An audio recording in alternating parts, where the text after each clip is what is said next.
Hello, and welcome back to Monsters of the Great Lakes.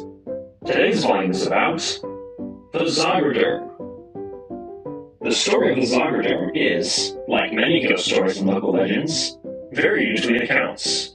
So, for the purposes of clarity, we will be sharing with you today the undisputed details of this legend first and foremost. Now, with that out of the way, let's talk about the Zogoderm. The first recorded sighting of the Zogoderm occurred in 1894, somewhere in Alpena County, Michigan, after two brothers were taking a walk through the woods to collect firewood for their parents and sister. The two brothers, whose names have been lost to time, were seen frantically running back home to their house several hours after their parents had expected them to arrive. After harsh scolding from their parents, the boys remained silent when asked why they had arrived home so late into the night. It wasn't until several years later, however, when the boys decided to recount their experiences to a local newspaper, that the horrors of what had happened to them in those woods were finally revealed. According to the brothers' testimony, they had been walking and chatting in the woods for a couple of hours when the younger brother became annoyed that his older brother was mocking his voice. When the younger brother lashed out at his brother, the older brother was confused, as, according to him, he had not at all been repeating the things that his brother was saying. After several minutes of arguing, the two brothers decided to split up and collect wood on their own. Of course, I think you can imagine the brothers' surprise when, despite being several hundred yards away from each other, they could hear portions of the previous conversation echoing through the woods.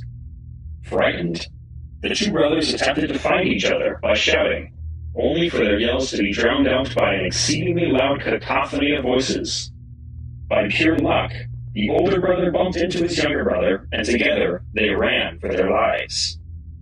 Just as the end of the tree line was in sight, the younger brother tumbled to the ground. When he looked to see what had tripped him, he was shocked to see what appeared to be a slender, elongated arm protruding through the forest that they had previously traversed. The younger brother looked up at the arm to see its source, only to see a lone, toothy smile, almost glowing in the dusk. Understandably disturbed, the younger brother scrambled to his feet and met up ahead with his older brother. Our story ends with them making it back home, of course, much later than hoped. Subsequent tales of the Zogoderm incorporate features of the skinwalker from Navajo traditions, such as the creature's ability to shapeshift, as well as an association with evil. The Zogoderm was recognized by the Society of Cryptozoology in November of 1992. The legend of the Zogoderm does not tend to appear in popular culture outside of the area in and surrounding Alpena County. However, things such as the 1971 satirical folk song, Ballad of the Skinpainter, seem to break this trend, as it is believed that the song's writer, who grew up in Alpena County as a child, drew directly upon the Zogoderm as an inspiration for the song's titular beast. Regardless, the Zogoderm serves as yet another interesting case of the kinds of creatures the mind can conjure up when scared and isolated in the woods.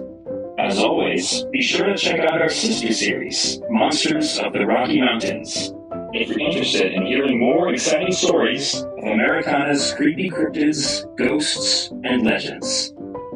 Thanks for watching.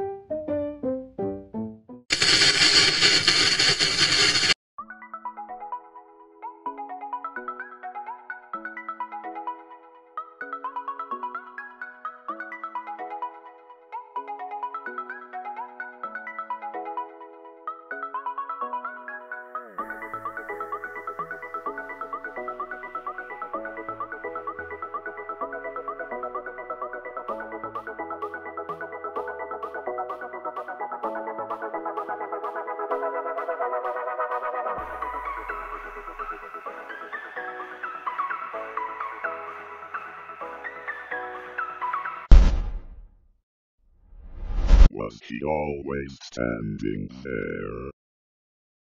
He does not move, and yet he is everything. Impossibly still, forever executioner. I'd give my life.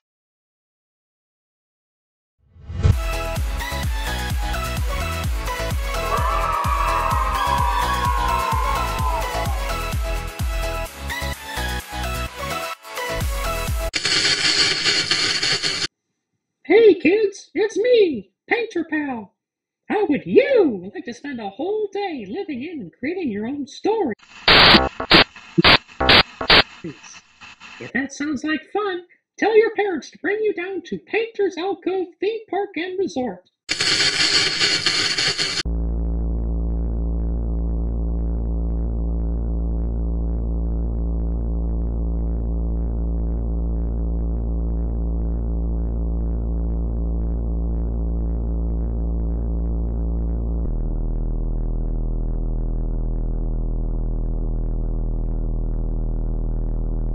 So, what do you think? Is this a legit one?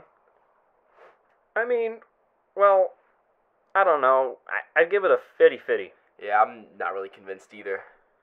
Well, content is content, I guess. Yeah, sure. So, do you know why they call it the Skinpainter? Probably 'cause, like, paints people's skins, like, blood or something? Bro, What? you just ruined my story. What, why is it, like, my fault for knowing?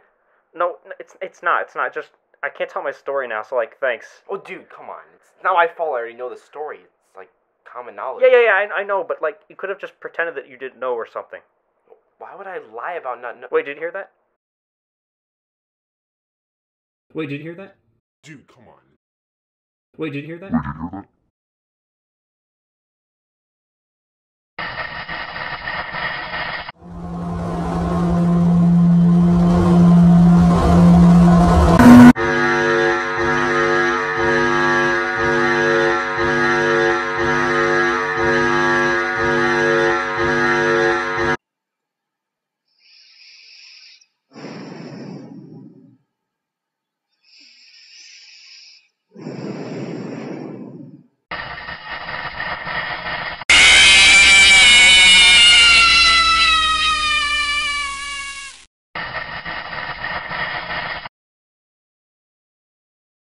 Enclave here. Why isn't your video feed working?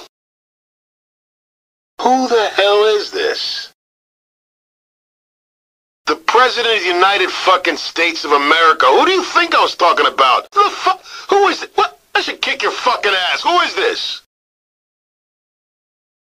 Oh, you a wise guy, huh? I'm tracing you right now, pal. See how smart you feel with internal security all over your freaking ass.